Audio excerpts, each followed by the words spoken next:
जी बिल्कुल, कराची वालों का इंतज़ार ख़त्म हुआ और बारिश शुरू हो गई है शहर के मुख्तलिफ़ इलाकों में। गुज़िश्ता रोज़ भी बारिश की पेशगोई की गई थी, लेकिन कुछ इलाकों में बारिश हुई और कुछ इलाकों में नहीं हुई और कुछ इलाकों में तेज़ हुई तो कुछ इलाकों में कम हुई। लेकिन आज जो है शहर के मुख्तलिफ़ इलाकों में तेज़ बारिश का सिलसिला शुरू हुआ है।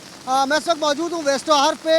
यहाँ पर भी बहुत तेज़ बारिश हुई है, जो कि अब से चंद लम्हे या चंद मिनट पहले जो है शुरू हुई है। इसके साथ साथ गुलशन इकबाल का इलाका है, गडाब टाउन का इलाका है, गुलशन मेमार का इलाका है। वहाँ पर पहले से ही तेज़ बारिश हो रही थी। सुरजानी टाउन है, नाज़माबाद है, गुलशन इकबाल है, वहाँ पर भी बारिश का सिलसिला जारी है। शहर फैसल पे भी बारिश का सिलसिला जारी है। तो बड़ी तादाद में गाड़ियाँ भी सड़कों पर निकलना शुरू हुई हैं। जो लोग अपने दफातर में मौजूद थे वह घर जाने की तैयारियाँ कर रहे हैं और ये दुआएं करते हुए जा रहे हैं कि कहीं सड़कें उन्हें तालाब बनी हुई नज़र ना आए।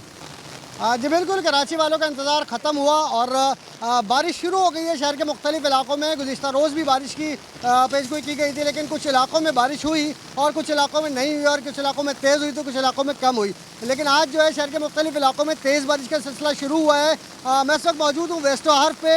यहाँ पर भी बहुत तेज़ बारिश हुई है, जो कि अब से चंद लम्हे या चंद मिनट पहले जो है शुरू हुई है। इसके साथ साथ गुलशन इकबाल का इलाका है, गडाब टाउन का इलाका है, गुलशन मेमार का इलाका है, वहाँ पर पहले से ही तेज़ बारिश हो रही थी। सुरजानी टाउन है, नाज़माबाद है, गुलशन इकबाल है, वहाँ पर भी बारिश का सिलसिला जारी है। शहर फैसल पे भी बारिश का सिलसिला जारी है। तो बड़ी तादाद में गाड़ियाँ भी सड़कों पर निकलना शुरू हुई हैं। जो लोग अपने दफातर में मौजूद थे वह घर जाने की तैयारियाँ कर रहे हैं और ये दुआएं करते हुए जा रहे हैं कि कहीं सड़कें उन्हें तालाब बनी हुई नज़र ना आए।